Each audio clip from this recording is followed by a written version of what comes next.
Como ya se ha convertido en una tradición durante los últimos 10 años, la Facultad de Economía de la Católica ha organizado un evento académico que busca convertirse en un espacio plural de discusión y debate sobre todos aquellos temas que resultan relevantes para mejorar el bienestar y la calidad de vida de la gente. Evento que se desarrollará desde una perspectiva multidisciplinar bajo un formato de conferencias directas y dictadas por expertos nacionales e internacionales, quienes apoyarán desde el debate académico a la implementación de la Estrategia Nacional de Economía Circular. Dice el Papa, deseo reconocer, alentar y dar las gracias a todos los que en los más variados sectores de la actividad humana están trabajando para garantizar la protección de la casa que compartimos. Merecen una gratitud especial quienes luchan con vigor para resolver las consecuencias dramáticas de la degradación ambiental en las vidas de los más pobres de este mundo. Los jóvenes nos reclaman un cambio. Ellos se preguntan cómo es posible que se pretenda construir un futuro mejor sin pensar en la crisis del ambiente y en los sufrimientos de los excluidos. Desde la PUSE fomentamos la búsqueda de la verdad y la promoción de la dignidad humana.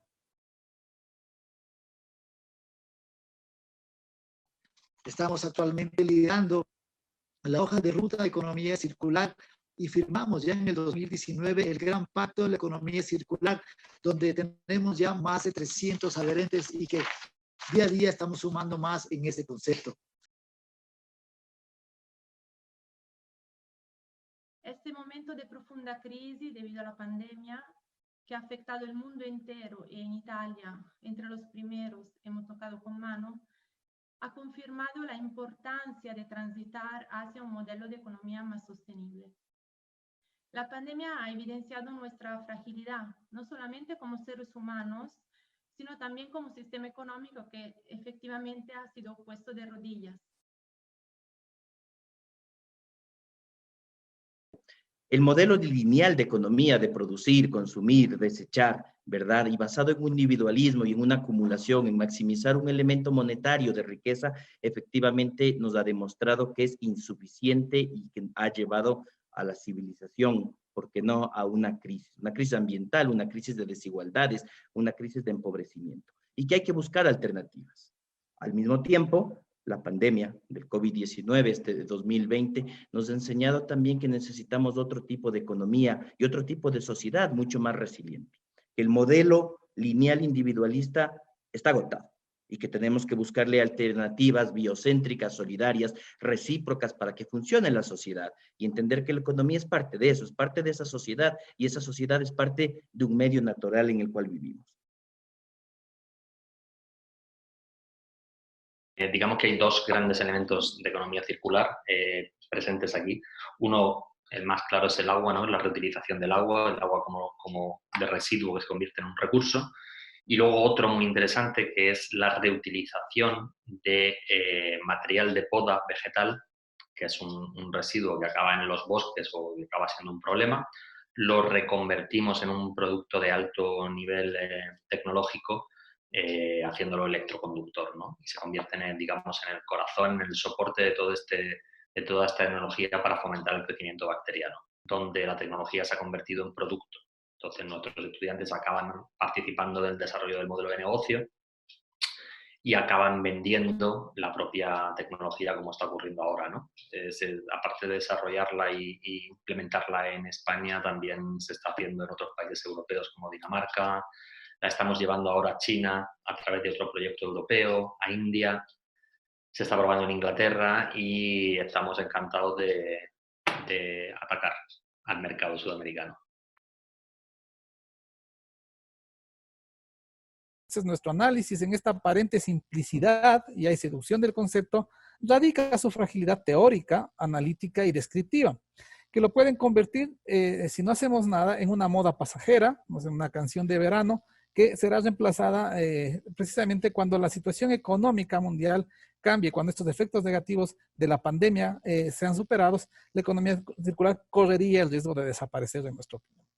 Hemos pasado del análisis de las famosas 3 Rs, ¿no es cierto?, a la propuesta de 6 y 9 Rs. Parece ser que la economía circular no cuaja con problemas económicos. Entonces, esto nos ha llevado a lo que una vez decía, nos lleva a pensar a lo que una vez decía Winston Churchill, ¿no es cierto?, que no se debe desaprovechar las ventajas que nos puede dar una buena crisis. Y eso nos parece que es lo que están haciendo algunos gobiernos y algunos empresarios para seguir trabajando como hacíamos antes, porque la economía lineal, esto que queremos, esta transición de la economía lineal a la economía circular, la economía lineal es más barata, no realizamos internalización de externalidades negativas, entonces siempre va a resultar más barato trabajar con degradación ambiental que con conciencia ambiental. Entonces, esta crisis económica, que por cierto no era nueva, ¿no? Ustedes pueden ver que en el Ecuador, por ejemplo, en el caso ecuatoriano, que lo tengo más claro, tenemos 12 años de déficits fiscales.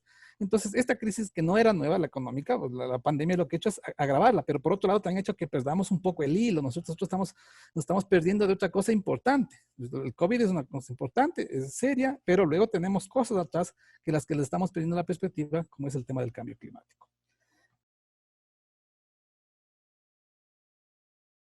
Que la alta vulnerabilidad que tiene un país petrolero como Ecuador lo posiciona no solo en una necesidad de buscar alternativas, sino en explorar la bioeconomía como una fuente de aprovechar su potencial y disponibilidad de biodiversidad como un recurso estratégico, como una opción viable en corto y mediano y largo plazo. La misma situación de endeudamiento que vivimos y la imposibilidad que tenemos de conseguir nuevos financiamientos internacionales en un contexto donde los multilaterales han focalizado un nuevo paquete de reajuste económico o estructural a partir de temas de sostenibilidad, da una coyuntura de política económica global donde el Ecuador pueda pensarse estratégicamente en nueva generación de ingresos a partir de estos nuevos modelos de circularidad. Calificó al Ecuador como un país altamente susceptible al cambio climático, tanto por su nivel de desarrollo, por su política fiscal y poca flexibilidad, así como en las políticas de gobierno que incluían subsidios, y es por eso que ahora pues ha modificado también estos elementos, y su nivel de exposición al tener poca diversificación y una localización geográfica tan delicada. Si eso es así, y esos niveles de vulnerabilidad existían previo a la crisis, lo que el coronavirus nos deja como un mensaje central es que en esta nueva realidad el elemento central a trabajar debe ser la resiliencia para justamente enfrentar incógnitas desconocidas. La bioeconomía ofrece opciones distintas de financiamiento. Quiero traer a colación el estudio que realizó el Centro de Resiliencia de Estocolmo, el cual identifica que el planeta Tierra tiene 9 límites planetarios y que sobrepasar uno de estos límites planetarios podría tener consecuencias negativas para el equilibrio del planeta Tierra. Actualmente existen estudios y evidencias que nos indican que el planeta Tierra se encuentra inmerso en la 6ª extinción en su historia y la primera provocada por las actividades antrópicas.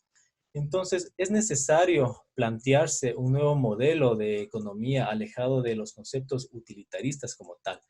Y justamente la bioeconomía puede surgir como una estrategia que permita mejorar los niveles de conservación de nuestros servicios ecosistémicos a partir de la disminución de la pérdida de biodiversidad, disminución de la desertificación, y que sea también un modelo resiliente frente al cambio climático para todas estas comunidades y localidades indígenas que son más vulnerables ante estas problemáticas.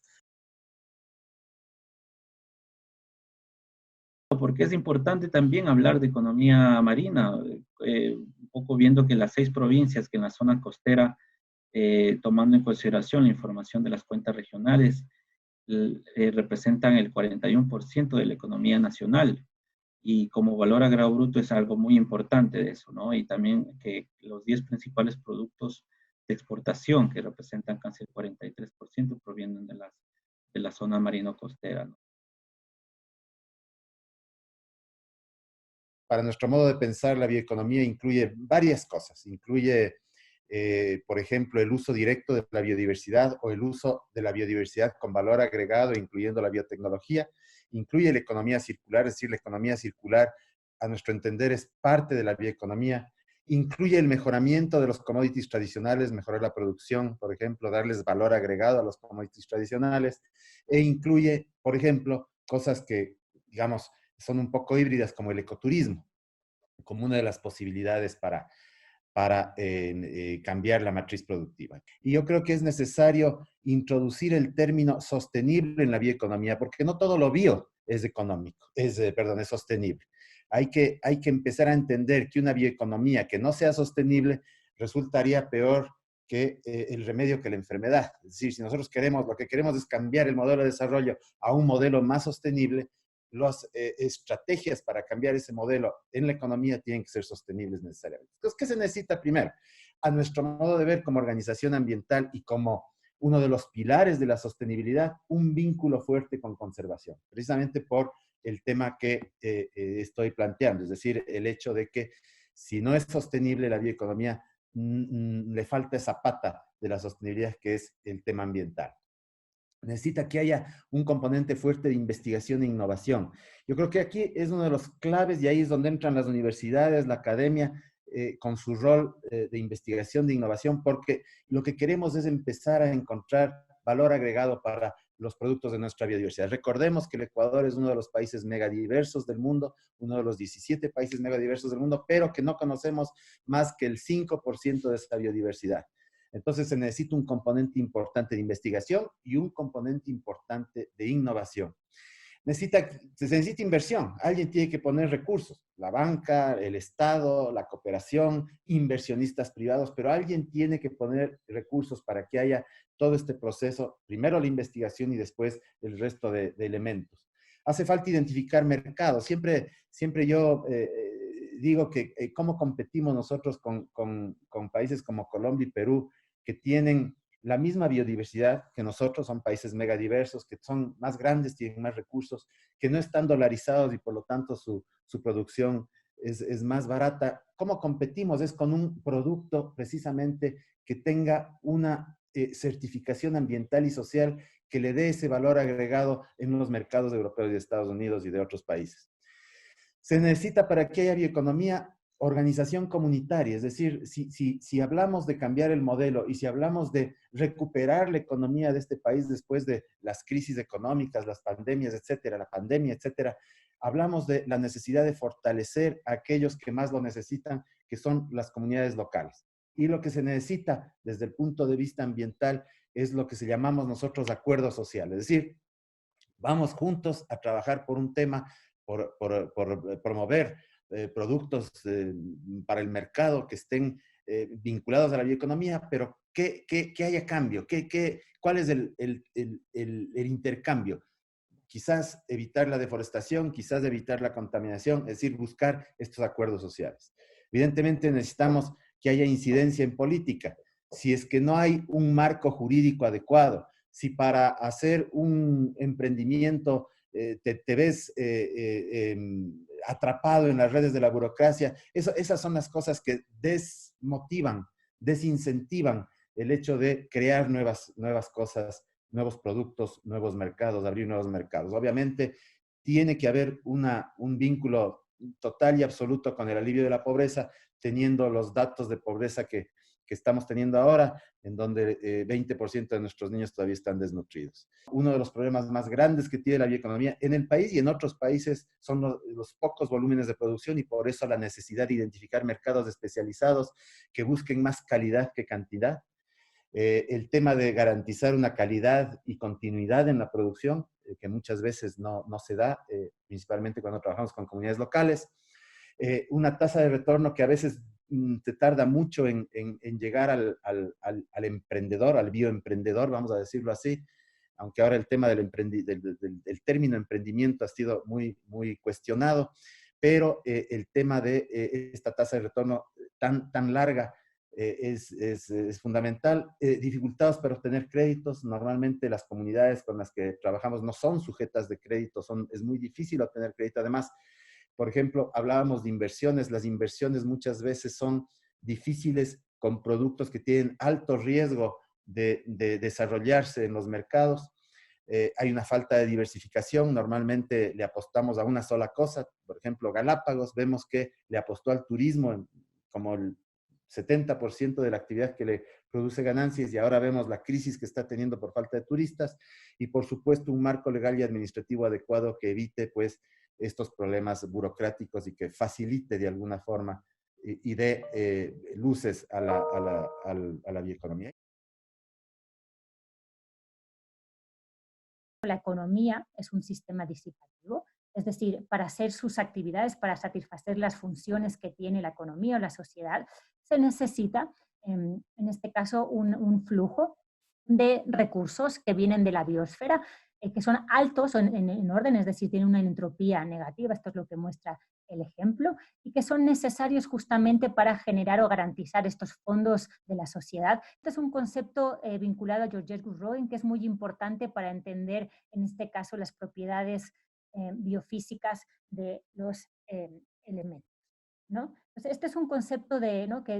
Como les digo, de Georges Rodin. Yo no voy a ser muy, por tiempos, no voy a extenderme mucho, pero este autor diferencia en este caso estos dos conceptos que son los fondos, o sea, los flujos pueden derivarse de fondos o pueden derivarse de stocks.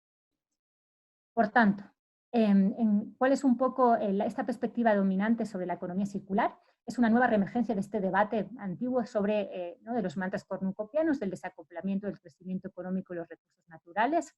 El proceso económico es entrópico y por tanto se requiere en este caso un continuo un consumo de recursos y que esto tiene que estar balanceado justamente con estos fondos. Si incrementamos el peso de los procesos biológicos en total de la economía, este crecimiento económico se va a ralentizar.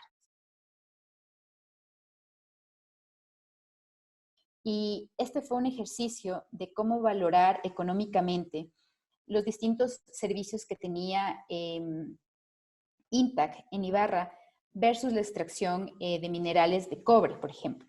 Entonces aquí, claro, dentro de este estudio lo que hacen es, por cada hectárea, colocar un valor y un poco estimar cuánto cuesta tener, por ejemplo, estos bosques de bambú, estos bosques, estos pastizales, estos ríos y lagunas, ¿no? Y un poco en este ejercicio, obviamente, el total era de alrededor de 832 millones. Entonces, lo que hacía este ejercicio de investigación es un poco entender cuánto nos cuesta extraer, por ejemplo, cobre. Y claro, esto era como alrededor de 830 millones, ya poniendo toda esta extracción. Bueno, yo diría que es una temática tremendamente multidisciplinar. Por ejemplo, yo misma estudié ingeniería química, luego hice algo de biotecnología, pero claro, la cantidad de procesos y la tipología de procesos es tan amplia que realmente lo que hay que hacer es hacer un buen equipo. Bueno, quizá yo pondría el acento en la necesidad de no olvidarse de las empresas como motor de la economía o como uno de los motores de la economía, de manera que con ese conocimiento y con esas habilidades y competencias alcanzadas a través de una educación multidisciplinar, como muy bien ha apuntado Begoña, tenemos que ser capaces de entender cómo aplicarlas en las empresas y para eso tenemos que estar cerca. Tenemos que tener una mirada hacia las empresas no solo comprensiva, sino de admiración, ¿no? El empresario tiene que cuadrar todos los días retos muy importantes relacionados con su economía, con la sostenibilidad, con sus productos, su competencia, una legislación cambiante, unos mercados cada vez más abiertos. Y eso además lo tiene que hacer siendo cada vez más eficiente, más sostenible y más respetuoso con el entorno. En fin, son muchas variables las que tiene que manejar. El conocimiento es muy importante, pero hay que saber exactamente cómo aplicarlo y para eso hay que ir de la mano.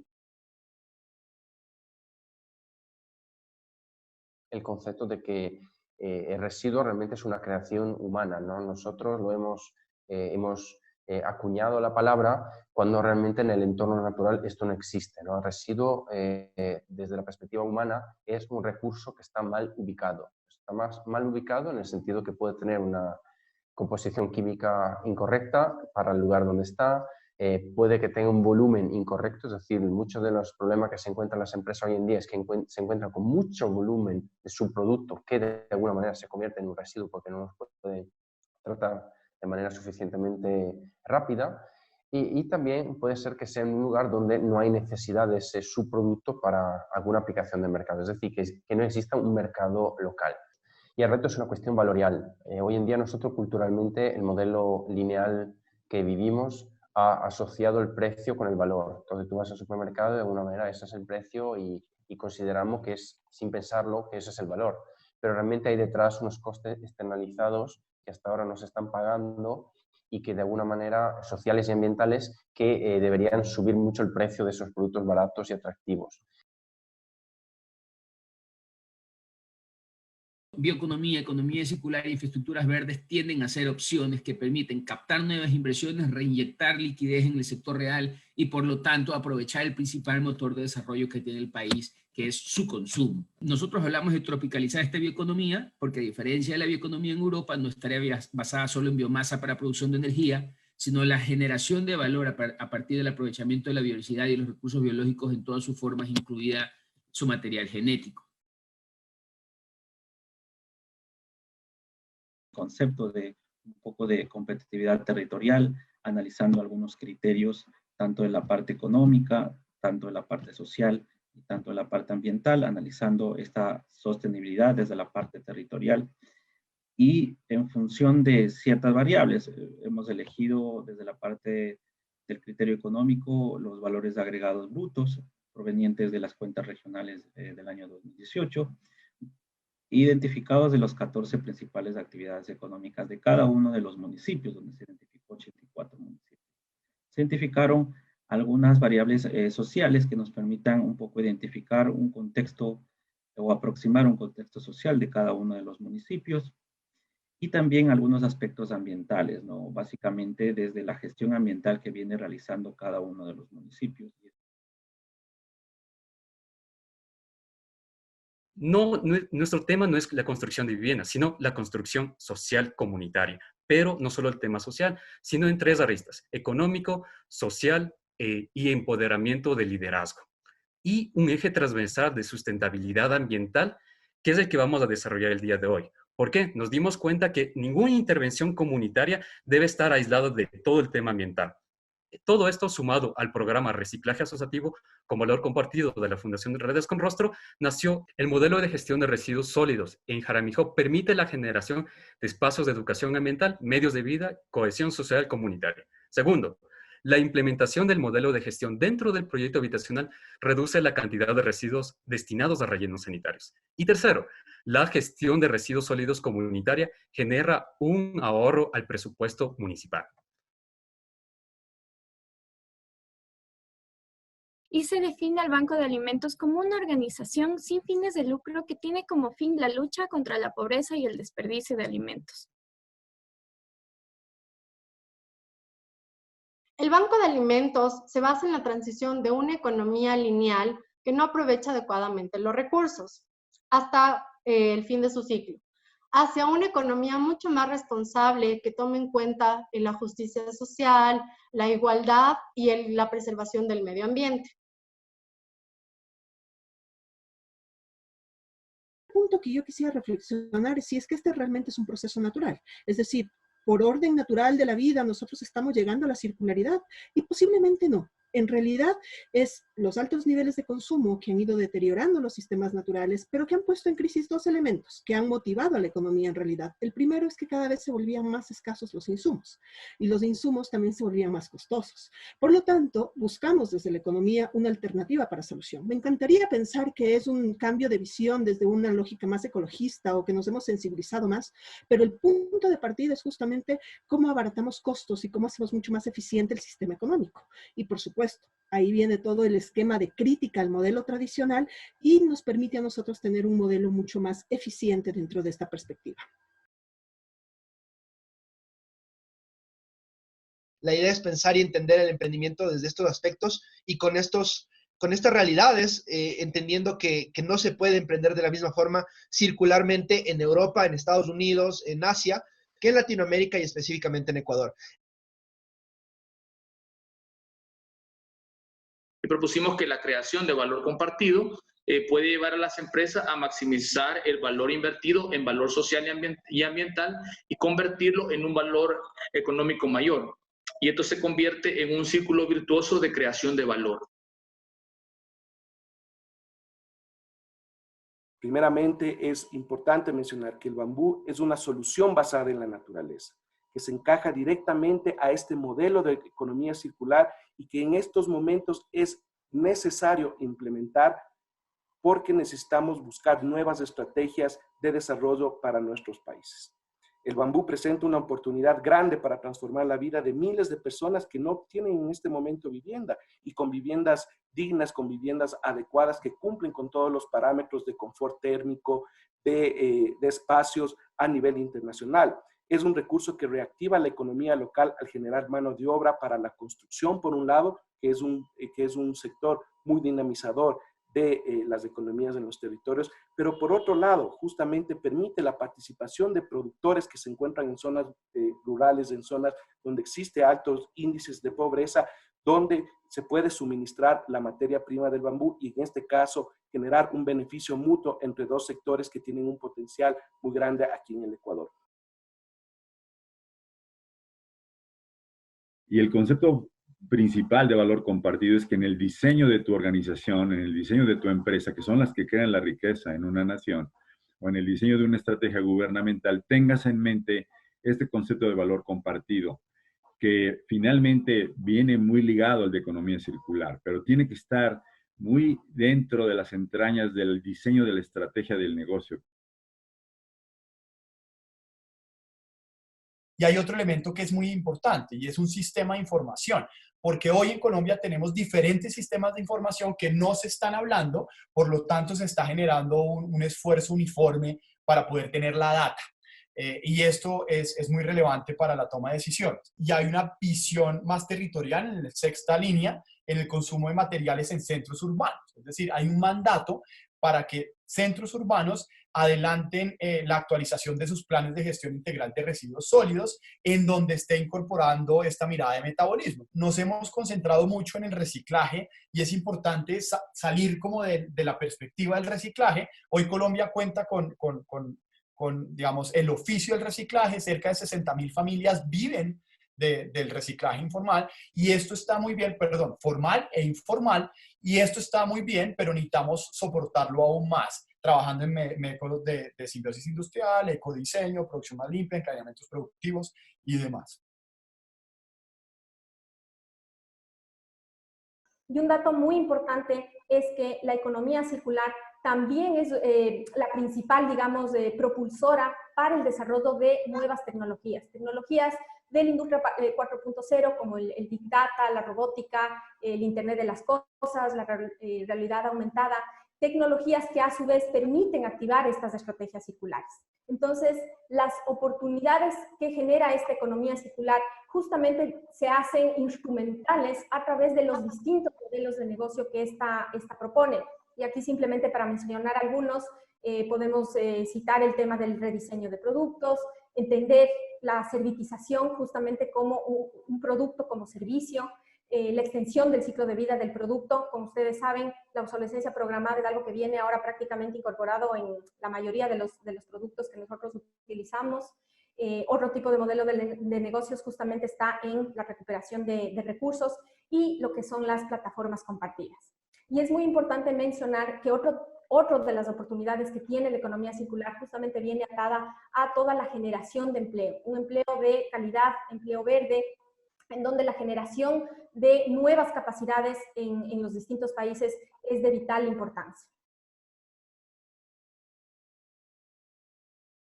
En este nuevo escenario, desde luego, la bioeconomía se promueve como una solución a los temas alimentarios, la reactivación económica y también permite el posicionamiento estratégico de la región a partir de sus ventajas comparativas. Y aquí, para cerrar, creemos que los países deben definir sus hojas de ruta, construir sus estrategias que sean acordes a sus modelos de desarrollo para aprovechar las posibilidades y capitalizar ese potencial que tiene la bioeconomía. Cuando hablamos de finanzas sostenibles, está muy ligado a la economía sostenible, que tiene los tres enfoques, económico, social y medioambiental, en donde se busca, sobre todo entre lo económico y social, que haya la equidad. Entre lo social y medioambiental que sea vivible, ¿sí? El bienestar sobre todo, y entre lo económico y medioambiental, que sea viable, ¿no? Ese es, digamos, el concepto de desarrollo sostenible. Cuando lo bajamos hacia finanzas sostenibles y ya con un enfoque un poco más hacia el eje desarrollado en menor medida, nosotros lo que estamos proponiendo es que como primera fase se debe definir los objetivos estratégicos sociales ambientales de la organización, porque esto tiene que ser transversal, tiene que convivir lo que veíamos anteriormente, ¿no? Los 3 objetivos superiores, las buenas prácticas internas ambientales en las instituciones, la administración de riesgos sociales y ambientales, que un poco sí se ha iniciado, ya hay varias instituciones que aplican la metodología ARAS y estamos promoviendo que sean muchas más, y lo que son diseños de productos financieros verdes. Entonces, definimos en ese momento cuál era el mejor camino. Y vimos que ya había camino recorrido en otros países y que no había que inventarse el agua tibia, había básicamente que sumarse a eso que estaban haciendo, por ejemplo, ya muy bien el protocolo verde de Colombia, el protocolo de finanzas sostenibles de México. Había una regulación en esos países que estaba siendo co-creada con el sector público, y había una regulación también bastante avanzada en Brasil. Entonces queríamos comenzar a entender esto. Y del lado del regulador todavía en realidad no había ningún acercamiento hacia temas de energía renovable, finanzas sostenibles, SARA, etcétera y demás. No se hablaba de eso hace 5 años puntualmente. Entonces avanzamos muy rápidamente, más allá, diría yo, de cualquier tema de regulación, simplemente por una motivación de hacer las cosas bien y rápidamente. Que desde la Sobanca lo que queremos ser, y puntualmente el Comité de Finanzas Sostenibles, ser los catalizadores de la cultura sostenible en el sistema, en el ecosistema, el llamábamos financiero del Ecuador. Y la misión era fomentar un desarrollo integral en lo económico, social y ambiental, esos 3 pilares fundamentales del tema de la sostenibilidad, a través de la educación, la innovación y la colaboración. ¿Cómo lo venimos haciendo? Entonces tenemos unos valores sobre los cuales trabajamos, ¿no es cierto? Contribuir al desarrollo sostenible de nuestro país, el tema de responsabilidad, ¿no es cierto? Que hay que hacer conciencia del impacto que tiene la actividad financiera sobre los temas ambientales, ya sobre lo económico y ya sobre lo social, ya lo tenemos bastante claro, bastante bien medido, pero sobre lo ambiental no lo teníamos tan bien medido y creo que era un tema muy, muy importante. Y finalmente, en el lado de la innovación, apoyar con nuevos productos, nuevos procesos de diseño interno en los bancos y de colaboración con los clientes y los stakeholders para crear una cultura de sostenibilidad a través de productos innovadores. Y las finanzas y el sistema financiero tiene la capacidad de hacer que las instituciones, las empresas, las personas que hacen depósitos y créditos logren generar una propuesta de valor diferente para enfrentar riesgos y también identificar nuevas oportunidades. Nuevas oportunidades, ¿por qué? Porque el sistema financiero es esencial para el desarrollo sostenible, como lo dice Jeffrey Sachs, porque tiene 2 propósitos fundamentales: canaliza el ahorro y las inversiones y permite a las personas gestionar los riesgos. Entonces, uno de los riesgos es que probablemente no tengamos planeta si seguimos haciendo lo que estamos haciendo. Entonces, en esa línea, ¿cuál es el rol del Banco Central? ¿Qué es lo que tiene que hacer el Banco Central? ¿O cuál es el objetivo? ¿Qué es lo que estamos pensando? ¿Cómo puede participar? Primero, como decía, a través de impulsar la creación de un comité de finanzas sostenibles a través de la Junta de Política Monetaria y Financiera. Es importante tener una cabeza que pueda agrupar a todos para trabajar de manera coordinada. También desde el Banco Central lo que estamos queriendo impulsar es poder fomentar una asistencia técnica e intercambio de conocimientos entre diferentes entidades, tanto públicas, nacionales, internacionales, que nos puedan orientar un poquito más en eso. Incorporar la temática de los riesgos climáticos en todos los reportes que nosotros hacemos como Banco Central. Aquí creo que es indispensable poner sobre la mesa que nosotros, al Ecuador, al ser un país que todavía depende mucho de la explotación de las materias primas, tenemos un riesgo también a los efectos del cambio climático, y poder incorporar esos análisis también dentro de los reportes de estabilidad financiera, de estabilidad macroeconómica, de la salud del sistema financiero, tanto de bancos como de cooperativas, también puede ser un hito muy importante y dar un paso adicional dentro del quehacer de la política pública para poder tener información muchísimo más rica también para la toma de decisiones. Apoyar en el desarrollo de una taxonomía verde en las actividades económicas Y uno de los temas que siempre es la fortaleza del Banco Central es la divulgación de información. Bueno, Ecuador representa el 0,15% de las emisiones de dióxido de carbono del mundo. Como decía, la economía circular es una palanca clave para alcanzar estos objetivos de desarrollo sostenible, fundamentalmente el 7, energía asequible y no contaminante, el 9, industria, innovación e infraestructura, y sobre todo el ODS número 12, producción y consumo responsables. Entonces, ¿qué es importante para los países en vías de desarrollo? Justamente ver el tema de la sostenibilidad de las finanzas públicas con otros temas adicionales, aparte de considerar la estabilización económica y el tamaño de los objetivos del gobierno. Ese nuevo desarrollo en términos teóricos de narrativa implica por lo menos garantizar estos ejes que son relevantes. El primero, preservar y generar la biodiversidad. El segundo, incrementar la producción sostenible y resiliente. El tercero, incrementar la producción, está repetida esa área, es incrementar la producción sostenible y resiliente. La estabilidad macroeconómica y la priorización en las inversiones de bienes públicos. El incrementar la inversión en ciencia y tecnología, pero sobre todo el facilitar el acceso a la información, a las plataformas, al uso de esas tecnologías. Repensar la nueva institucionalidad y la gobernanza, creo que eso es fundamental, es decir, hay una crisis del multilateralismo importante, hay un énfasis en el escenario bilateral, pero finalmente eso es parte también de la discusión de la nueva institucionalidad y gobernanza. Por supuesto, el mayor desafío es mejorar la redistribución, reduciendo la inequidad y la pobreza. Hay muy pocos que tienen mucho y hay millones de personas que no tienen sino la posibilidad de sobrevivir. Y por supuesto, sobre esto, finalmente reducir el impacto ambiental en todo el escenario. Que los modelos de desarrollo, y hay que entender esto, no se transforman por sí solos, hay que buscar la transformación, y si es que así fuera, como hemos venido viendo en los últimos momentos, finalmente lo único que hacen es acentuar las inequidades estructurales presentes antes y post pandemia.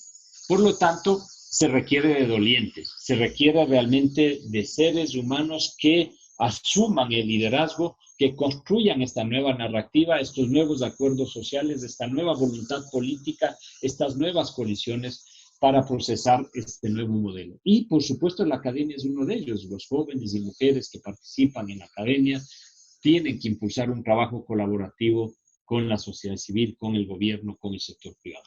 Finalmente, la clave para la transformación, insisto, la nueva relación de respeto entre los seres humanos, la fauna y la flora que preserve la biodiversidad. Que la bioeconomía es un nuevo modelo tecnoproductivo. Diré un par de cosas al riesgo de repetir lo que puede haberse dicho en otras sesiones, como por ejemplo, como en la anterior, que también estaba sobre el tema bioeconomía, y destacar básicamente tres elementos en términos de definición que a mí me parece que son sumamente relevantes. El primero, la base de recursos biológicos. Segundo, conocimiento científico. Y en tercer lugar, tecnologías aplicables para la transformación y reproducción de procesos y principios biológicos y para el desarrollo de productos, procesos y servicios de base biológica para los diversos sectores económicos de la sociedad. Y a partir de eso, destacar que la bioeconomía es mucho más que un sector económico, lo podemos definir como una red de redes de valor de base biológica, y ahí lo podemos ilustrar eso con lo que lo que podemos denominar el complejo agrícola forestal, el complejo de la bioenergía, los complejos bioquímicos que no son petroquímicos, los complejos biomédico y biofarmacéutico, muy importante en el contexto actual del COVID, complejos biocosméticos y de cuidado personal y aplicaciones biotecnológicas en general en muchos sistemas productivos. Porque la bioeconomía es multisectorial por esencia y lo identificábamos con el tema de los complejos que mencionábamos al principio. Y esa multisectorialidad es espacio para muchas potenciar sinergias también, pero también fuente de posibles trade-offs que se pueden generar y un caso evidente es el uso de la tierra o de tierra altamente productiva para producir alimentos o para producir cultivos energéticos. Pero la bioeconomía tiene otras alternativas para eso, por ejemplo, para basar los desarrollos de energía, de bioenergía a partir de desechos o de cultivos energéticos que se puedan cultivar en tierras que no sean, en las que no se compita con la producción de alimentos.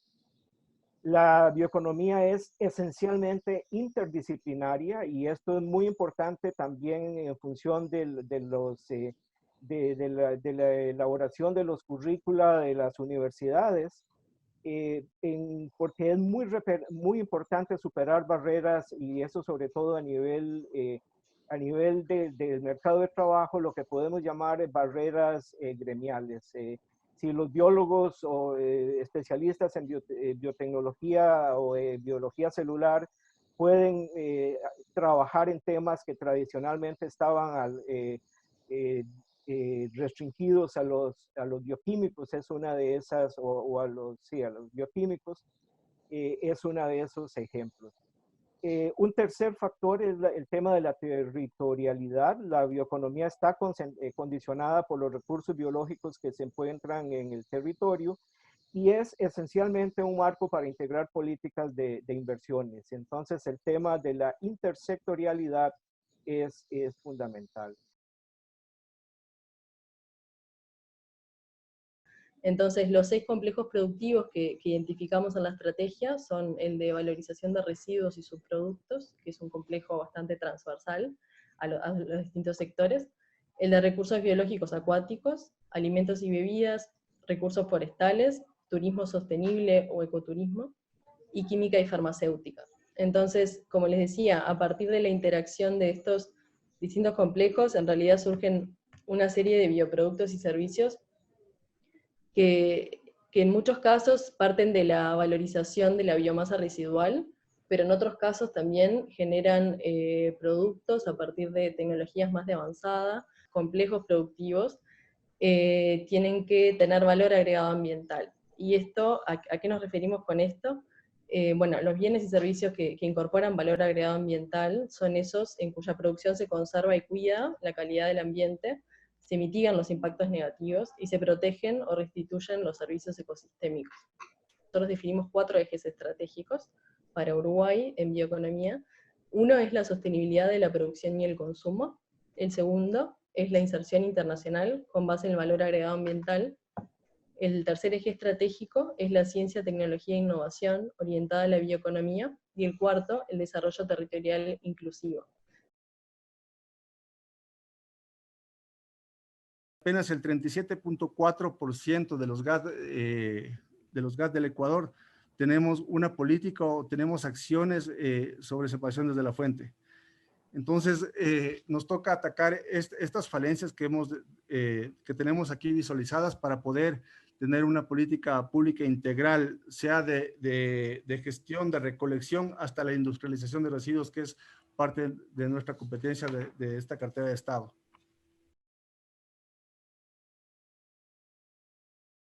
El consumo responsable es definitivamente uno de los pilares claves de la economía circular y de lo que nosotros como Ministerio de Ambiente y Agua hemos estado trabajando en esta gestión del señor ministro. Estamos trabajando en dar capacitaciones a los gobiernos autónomos descentralizados en cuanto a la separación en la fuente, la minimización en la fuente, tener un consumo responsable desde las casas y ya si no podemos esto, pues sí tener el aprovechamiento y reciclaje de los residuos. Pero es importante el consumo responsable porque interviene cada uno de nosotros. de los 3 principios que plantea la economía circular, y tiene que ver con eliminar los residuos desde el diseño, mantener los productos en uso por el mayor tiempo posible, y además regenerar los sistemas naturales, ¿cierto? Las municipalidades son clave en esta transformación. O sea, esto ocurre a nivel local, ¿cierto? Nosotros estamos diseñando grandes políticas públicas a nivel nacional, pero esto en verdad se materializa en los barrios, en las casas de las personas, y ahí es donde las municipalidades juegan un rol fundamental. 6 mecanismos, entre esos pues todo lo que tiene que ver evidentemente con la innovación normativa para generar esas condiciones dadas, todo lo que es la investigación y capacitación, cómo cerramos brechas, incluso para materiales de difícil aprovechamiento, cómo le apostamos a la innovación, todo lo que tiene que ver con la cooperación internacional, que es un gran eje de nuestra gestión, cómo también jalonamos esos recursos de cooperación para avanzar en esa transición en el país, y lo que se viene ahora hacia la región, que también más adelante les cuento un momentico. Todo lo que están demandando ahorita para esa transformación, tanto del sector productivo como del consumidor, y es precisamente incentivos o desincentivos en algunos casos, instrumentos económicos, comunicación, cultura ciudadana, educación ambiental, que son también claves para ese cambio de patrón y de modelos hacia el consumo sostenible y hacia los estilos de vida sostenibles, y pues todo el tema de métricas, sistema de información que nos permita también avanzar en esa trazabilidad de la circularidad en el país. Y los objetivos fueron generar información, fomentar la investigación, estas acciones tempranas, como les dije, ¿no?